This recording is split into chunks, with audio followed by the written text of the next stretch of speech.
We're back. I'm Carson Field. He's Ethan Schmidt. Welcome to Devils in Detail. And after Saturday, ASU football may also be back. We hope everyone had a happy Halloween. Plenty of ASU sports in action. But before we do anything else, our Richard Girafo has the story from ASU football's big road win over the USC Trojans.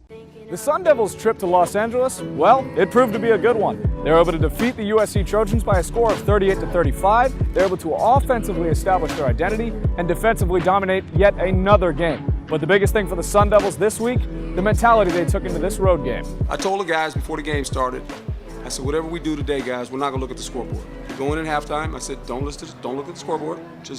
I said, at the end, we're gonna win this game. They just kept fighting, and that's what these kids have done all year. They have fought, and I'm proud of them for that. I really am, because that's hard to do. Just really proud of how our guys just stayed poised in all these moments. The game was never too high for us, and the game was, never too low for us. We just stayed steady the whole game. When it comes to high-scoring games like this one, there's usually a few plays here and there from big players that make the difference. Well, tonight for the Arizona State Sun Devils, those two players were Eno Benjamin and N'Keal Harry. Benjamin rushed for over 185 yards in the night, and Harry gave us two of the premier highlights that we've seen in this college football season. That's what great players do. In big moments, they make plays. And when you have enough of them on your team, you're always in the game, no matter how bad it looks. You can play bad offense for a while, and you keep messing around, and all of a sudden they make a play. And that's what, great players make big plays in big moments. And N'Keal is one of those guys, along with three. Three makes big plays. Now that the Sun Devils have finally got that daunting road win off their back, they take a trip back to Tempe this week where they'll take on the University of Utah Utes in a game where the Sun Devils could climb back above 500. In Los Angeles, for Devils in Detail, I'm Richard Girafo reporting. Well, now, Carson, Arizona State gets to host the number 15th ranked Utah Utes this Saturday afternoon. What can we expect in this big Pac-12 matchup? Utah's been playing better than anyone in the Pac-12 lately, Ethan. Both sides of the ball, too. Offensively, they've put up 40 points in each of their last 4 games. It's very impressive, and They're led by a lot of good weapons by their quarterback, Tyler Huntley, a good dual threat. Then they have Zach Moss at running back. He can kind of tear you apart on the ground. But the most impressive part of this team, their defense. They're allowing 81.1 rushing yards per game.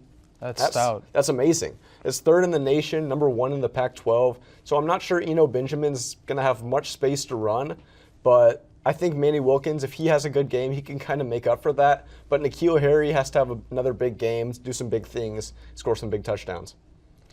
Definitely. Well, you mentioned N'Keal Harry. It's only fitting that he is our athlete of the week.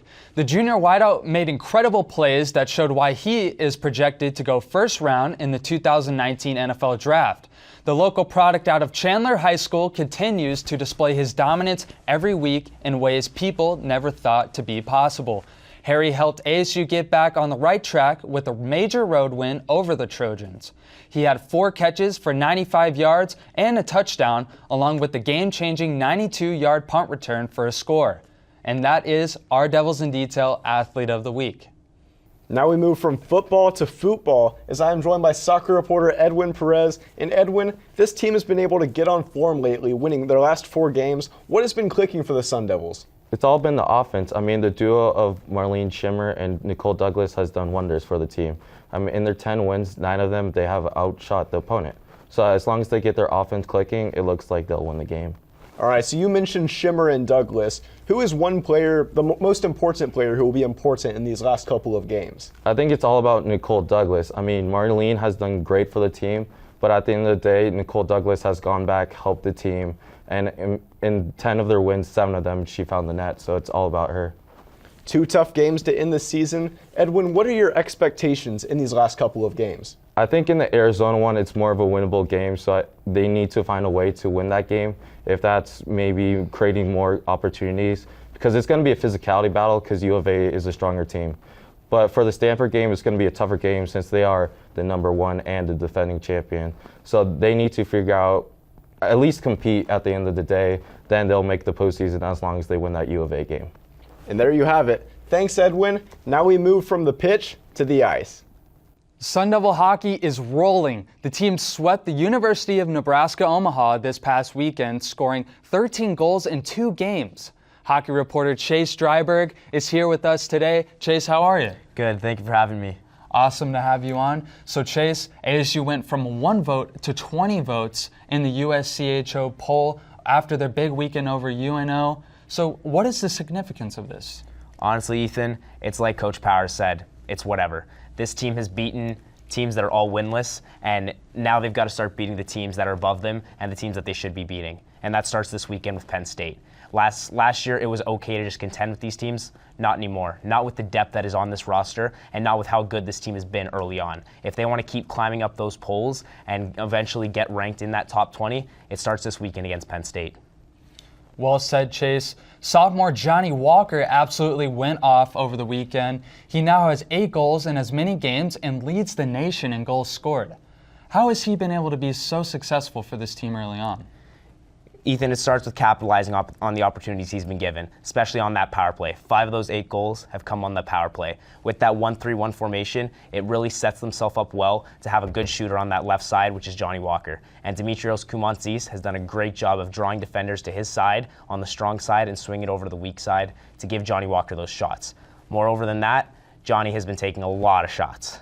And on Saturday, he had 13 shots, I believe. And of those 13 shots, 4 go in. It's about a 23% pace he's going on. When you have that many shots with the kind of shot and release he has, you're going to score a lot of goals. Well, the first Sun Devil power play unit firing on all cylinders.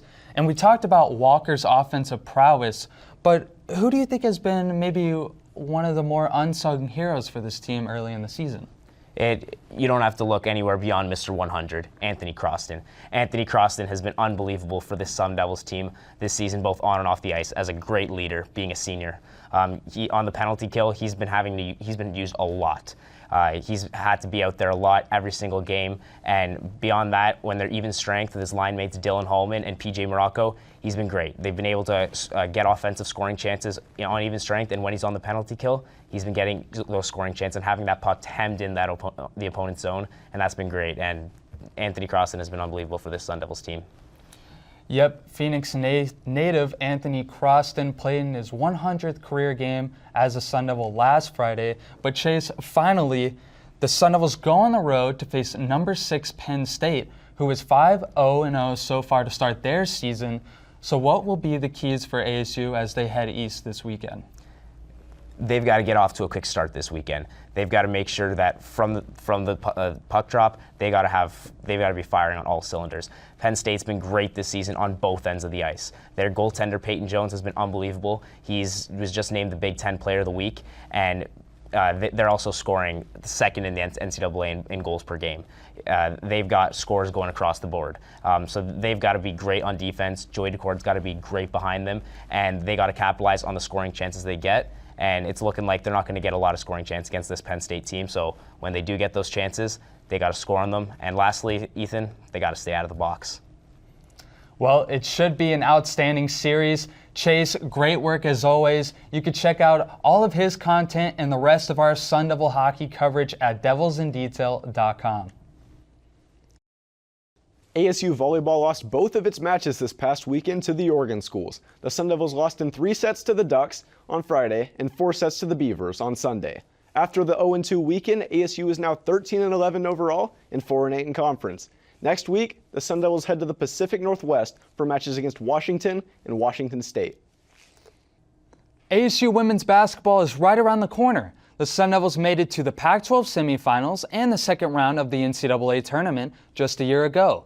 Last season, the team had no seniors. Now, the women return with more experience and add 4 talented freshmen to the roster. The newcomers are Jamie Luera, a 5'9" guard from Moses Lake, Washington, 5'10" guard Taya Hansen, Spanish recruit Iris Imbolito, and Jade Van Hefty, a 6'1" forward from Illinois. Each are primed to make an immediate impact right away this season. The 23rd-ranked Sun Devils begin the season next Tuesday against Incarnate Word. Now switching from the women's team to the men, I am joined by men's basketball reporter Trevor Booth. And Trevor, last year was a team defined by its success in the backcourt, and this year without guards Trey Holder, Cody Justice, and Shannon Evans, who do you expect to emerge as a leader on this team? Well, Carson, those 3 losses are going to be huge for ASU. They led the team in scoring last year, and they're now all playing professional basketball. but there's one guard who completed that guard U quartet, and that's Remy Martin. He was the conference's freshman of the year last year. Very speedy player that can get up and down the court and plays really stingy defense. I expect him to take a step up this year. And we can't forget about Phoenix native Zylan Cheatham. He played at South Mountain High School, had to sit out due to transfer rules, but he's going to get to play this year. And last year he was really vocal. I expect his personality to bring some life to this team. The Sun Devils have a couple of tough non-conference games this year, including matchups against Kansas, Nevada, Mississippi State. How will these games help prepare them for conference play and possibly an NCAA tournament run? Yeah, since Bobby Hurley has took over at ASU, the Sun Devils have been no stranger to tough non-conference games. They played Texas A&M their first year, Kentucky back-to-back years, and then they also hosted Creighton. Last year was the first time they really broke through and won some of these tough games, and the Kansas win and the Xavier win. And now teams are going to come after them. ASU is going to be the hunted. And yes, they'll still be the hunters, but this time they're going to get the full attention. And when you're playing teams like Nevada and Kansas who have preseason All-Americans, that's what you want, because that's what you're going to get on a nightly basis in the Pac-12. As opposed for the NCAA tournament, we saw last year how the committee places emphasis on non-conference and conference schedule. So if you can come out with a couple of those key wins, that's going to be huge for your tournament seed down the line. All right, before you go, Trevor, fill in the blank. ASU will reach its potential if they can reach their defensive capabilities this year. This team has a lot of elite athletes. Last year was kind of an undersized team, couldn't rebound the ball very well, but this team has the ability with a lot of big wings. You look at Kamani Lawrence, Mickey Mitchell, Romello White's packed on some weight. This year's team is going to be able to get out and run, and if they can get out in transition and use that to the best of their ability, this could be a special year for them. There you go. Thanks for joining me as always, Trevor. Now it's time to honor a Sun Devil great, Pat Tillman. In 2004, Pat Tillman passed away serving in the United States Army, but the legacy of a legend never dies. The former Sun Devil and Arizona Cardinal linebacker was inducted into the Arizona Sports Hall of Fame Thursday, joining the likes of other sporting greats from the Grand Canyon State. In 1997, Tillman won Pac-10 Defensive Player of the Year and was one of the leaders on a Sun Devil team which made a Rose Bowl appearance. After that, he was drafted by the Arizona Cardinals and made the Pro Bowl in 2000. 2 years later, he left the NFL to serve his country after the 9/11 attacks. He was killed by friendly fire on April 22, 2004. Pat Tillman is an American hero, and I can't think of a better person to recognize to end this show. Yeah, Carson, he means so much to the Arizona community and throughout the country. Well, that's all we have this week. You can keep up to date on all things ASU athletics at devilsindetail.com and follow us on Twitter at devils_detail. Again, he's Carson Field. I'm Ethan Schmidt. Thanks for watching.